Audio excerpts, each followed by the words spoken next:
I mean, think about it. There is a song about a man who can barely believe that on a particular day he did not have to fire an AK-47. And he's an American. You know, he lives in California. You know, like that's such a momentous occasion that he wrote a song about it. He did not have to fire an AK-47. It was that one good day. Yeah, yeah.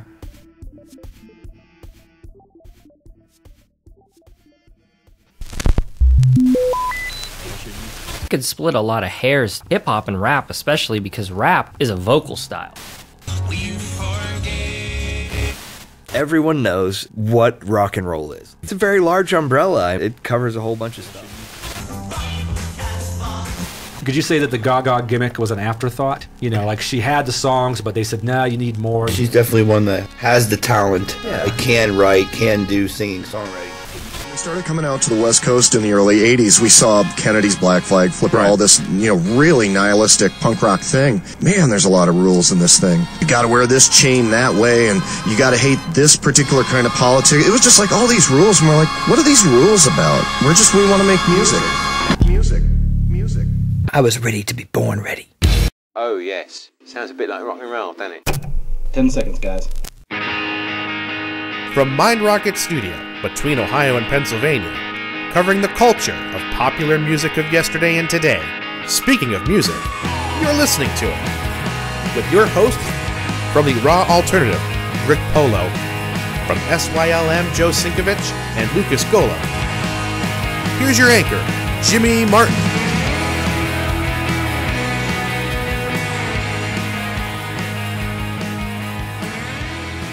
Welcome to Speaking of Music, with our co-hosts, Joe Sinkovich from Supporting Your Local Music, Rick Polo from the Raw Alternative, myself, Jimmy Martin, and Lucas Golub from the band Resonant. Hey everybody, how you doing? Talking about pop culture as it speaks to music and covering different aspects of the music industry here at Mind Rocket Studio.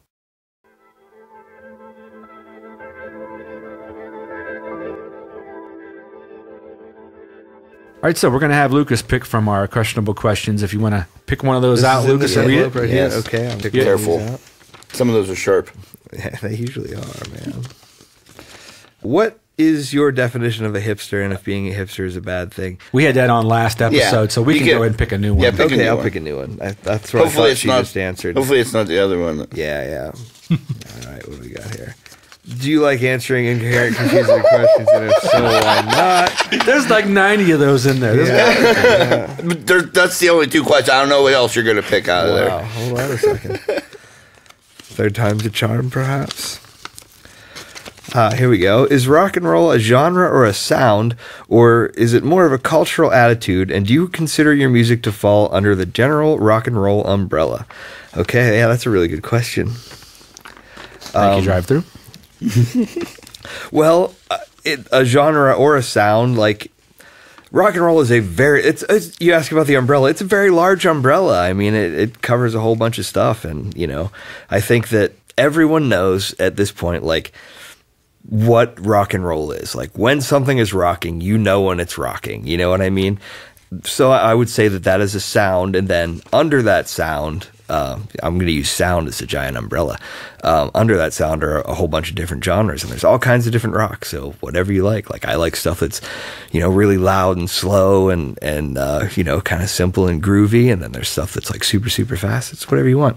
So definitely my band Resonant is, it definitely falls under the rock and roll umbrella, and it falls under, you know, probably 2 or 3 different genres as well. The origin of that question come from a discussion, a very lengthy discussion about why was Rush not yet inducted into the Rock and Roll Hall of Fame while Donna Summer and LL Cool J were. Yeah. So you said you know right off the bat if a song's rock and roll. Yes. It's rocking. Well, Round the Way Girl, which is one of LL Cool J's breakthrough songs. Is that a rockin'? I don't think that's rocking. No, that is in no way rocking. And does that matter? I mean, in the grand scheme, should the Rock and Roll Hall of Fame have some sound qualifier or genre style qualifier that would exclude LL Cool J? But you would think that it would, but it doesn't. And I guess that's okay because, you know, it's more like a pop culture, a music pop culture museum than like a pure on rock museum, and that's cool. You know, there's a lot of interesting stuff to see no matter what you like up there. So like I go to see like, you know, I'll check out Prince's tiny jumpsuit or Elvis's car, and if there's like a Kangol in there that belonged to LL Cool J, like I'm cool with that. I like that. You know, I come from a time where all kinds of different genres were thrown at you all day long. So, you know, I like me some LL Cool J and some Run DMC and some De La Soul. And, you know, I love AC/DC and, you know, stuff that's considered more straight up rock and roll. Right on. So rock and roll is a genre, but just with very unlimited amounts of I think sub-genres. rock and roll is a sound, and there are a nearly limitless number of subgenres within that, yes. And you could split a lot of hairs too when it comes to the subject of hip hop and rap, especially because rap is a vocal style.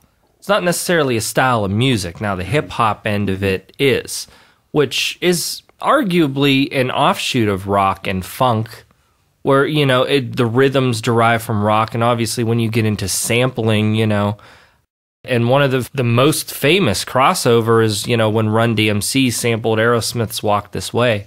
Oh, it resurrected Aerosmith's career. For sure. And, you know. those sweet shoes that Run DMC wore Yes. with the big Adidas. tongues. Yes, Yeah, yes. like I had a couple pairs You of had some those. shell toes? They were sweet. Yeah. So you could almost say, I think, in my opinion, not to steal your thunder there, but the reason why there is such a backlash between LL Cool J getting in is because, well, chronologically, he doesn't deserve to be in over Rush. Not to mention Deep Purple, Motorhead, you know, Iron Maiden, and a whole slew of acts that deserve to be in there and aren't yet. And they're dipping into the Donna Summers and the Madonnas and this and that in the Rock and Roll Hall of Fame. Yeah, there was a preserved Lady Gaga meat dress the last time I was there, and I don't really consider her to be particularly rocking either, but it was still neat to see it. And whereas Lady Gaga was... I don't think she's in. Where's she now? I don't know. We may never hear from her again. She might be back bigger than ever. You never know.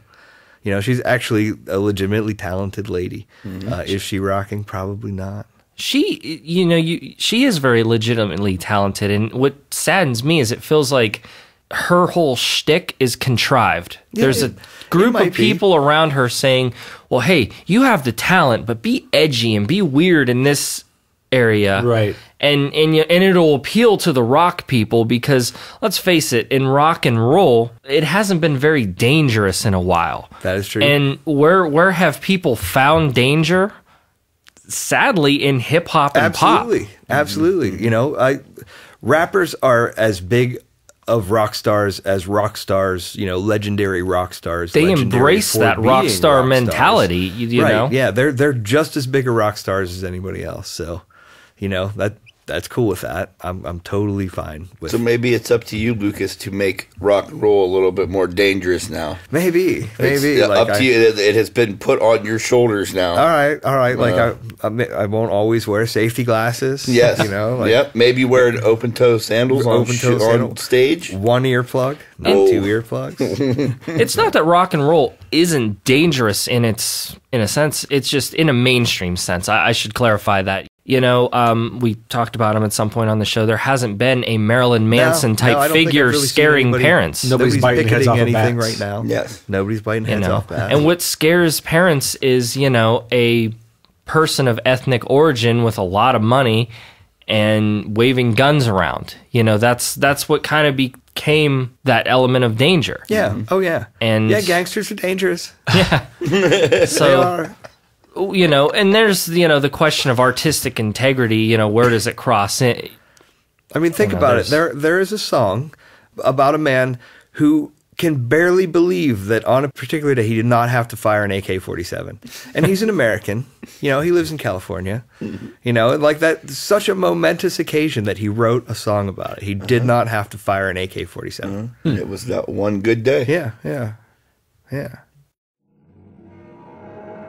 Hey, this is Jeremy from Pearl and the Beard. And speaking of music, you're listening to it.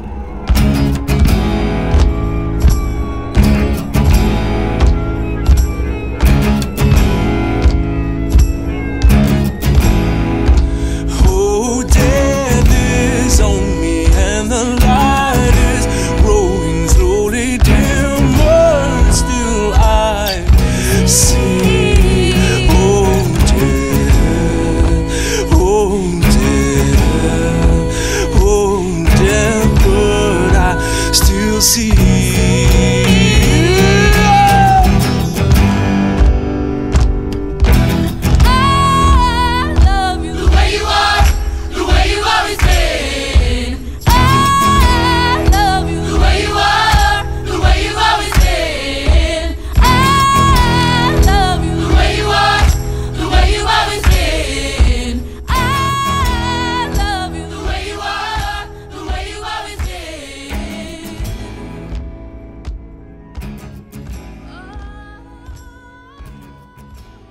So, on the subject of gangsters, is Dr. Dre or T-Pain, are they rock and roll?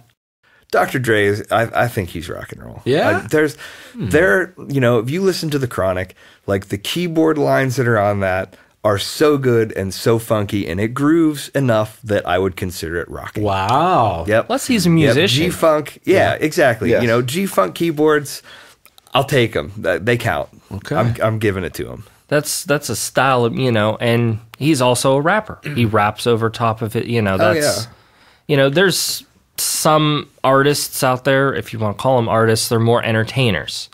They're more, they're not performing their own songs. They have the entertainment ability, they can dress in the fancy clothes, do all the dance Harry moves. Connick Jr.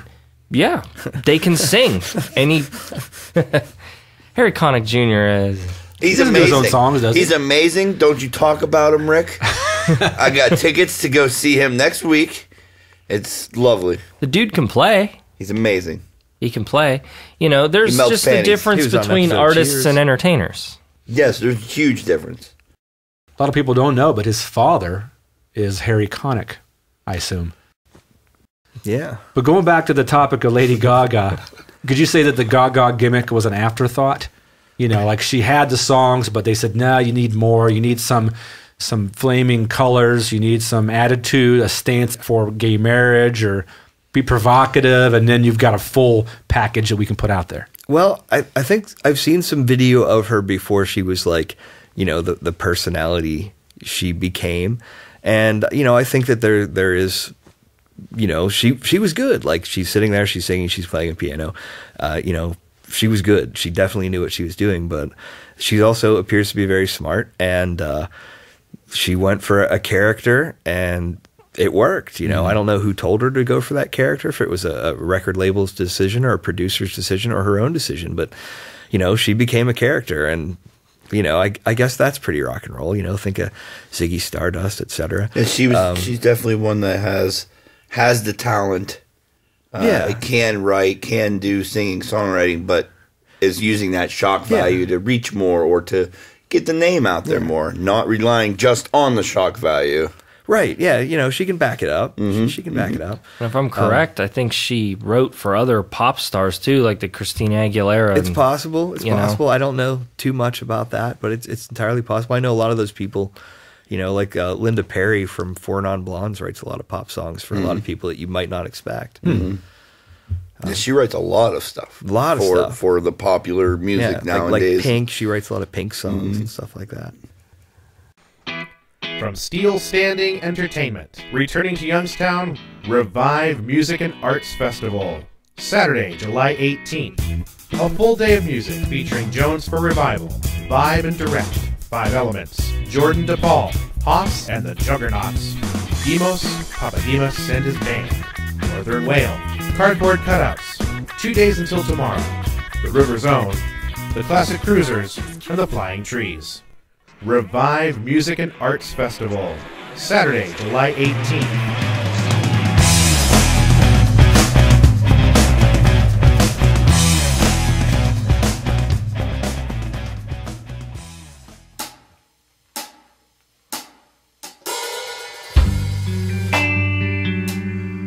We are Winslow at the Mind Rocket Studios. This is Miller's Joint.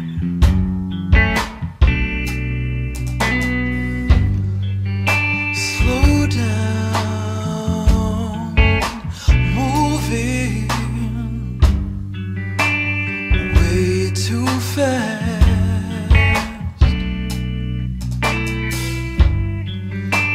Got to remind myself to make this last.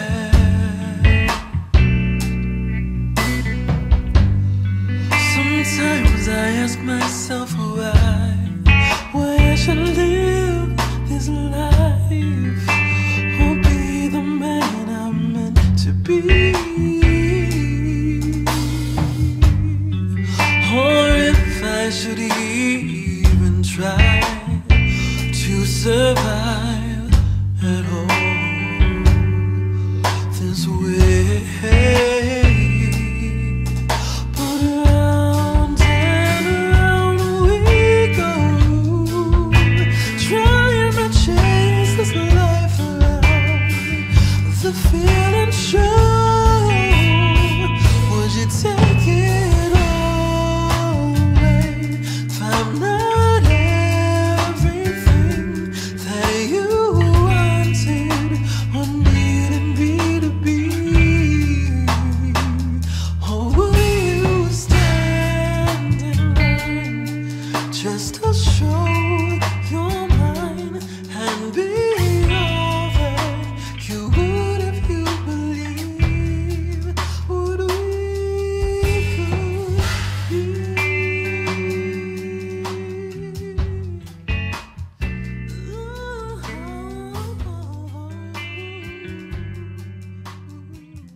This is Mike Garrigan.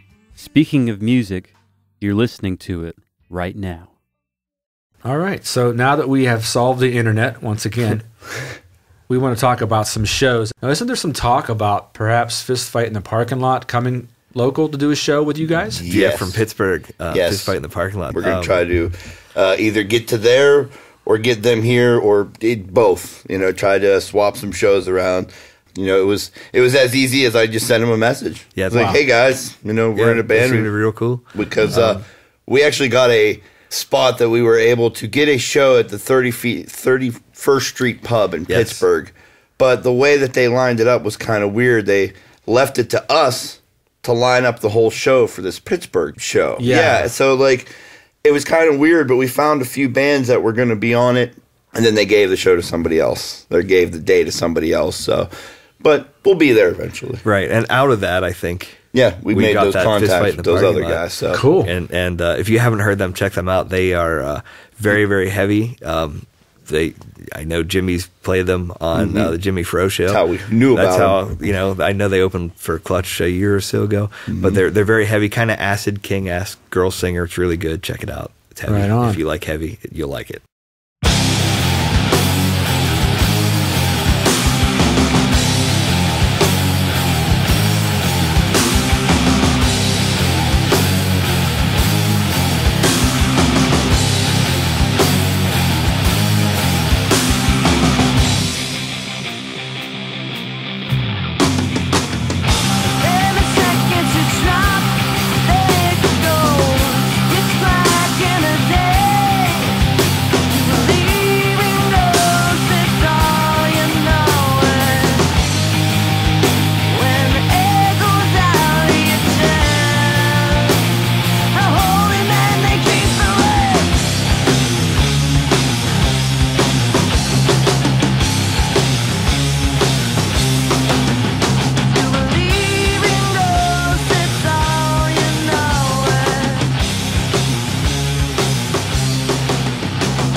One of the endearing exchanges was the fact I was attempting to study everything Jimi Hendrix was doing. Right. As he was listening to Jeff Beck, I was listening to Jimi Hendrix. Right. Are you experienced? And you're just sitting there watching him play.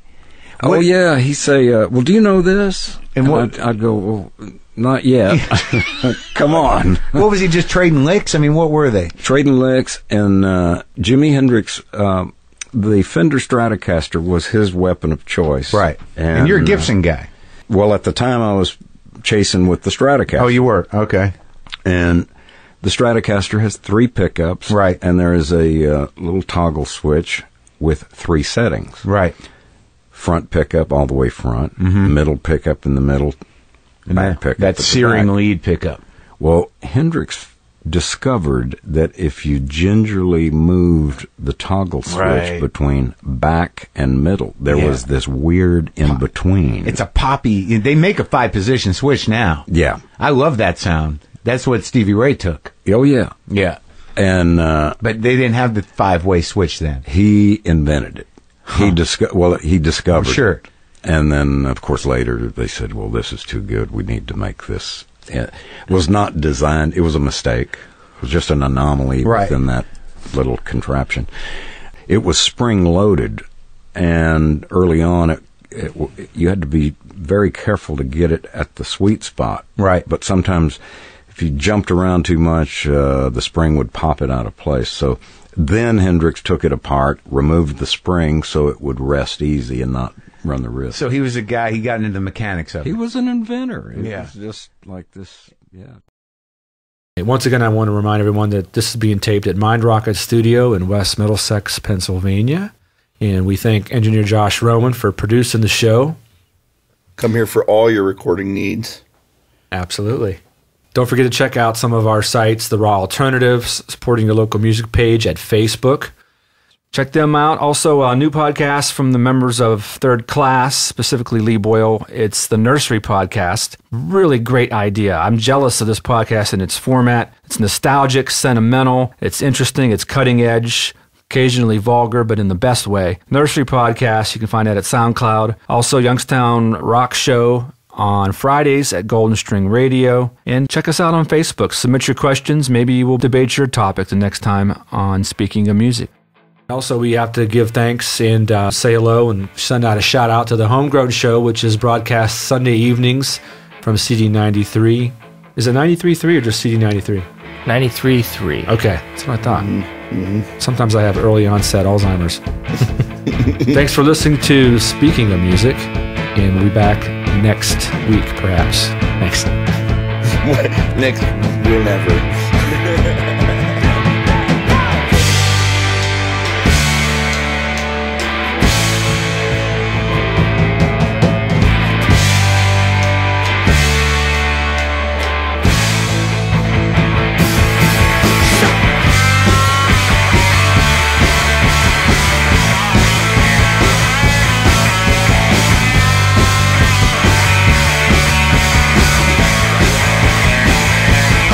Well,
Buckle up for a 1-minute flashback.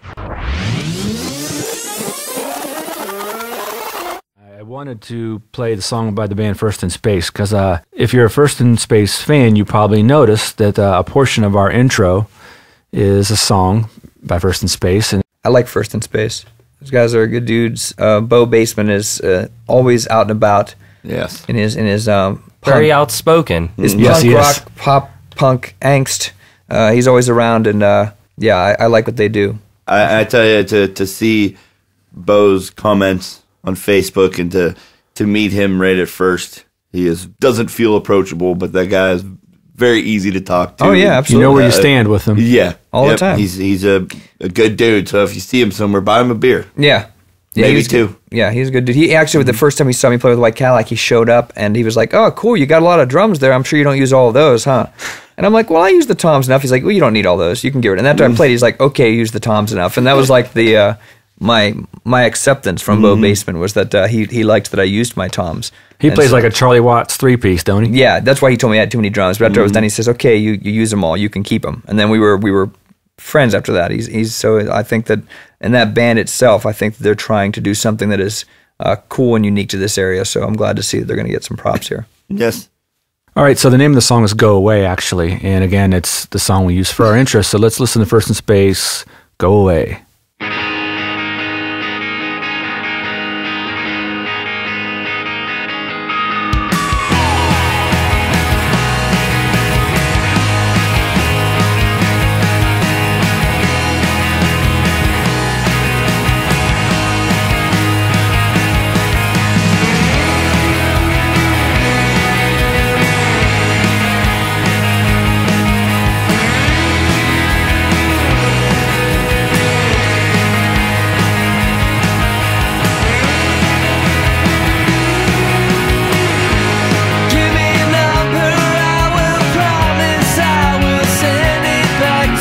Leave me a message for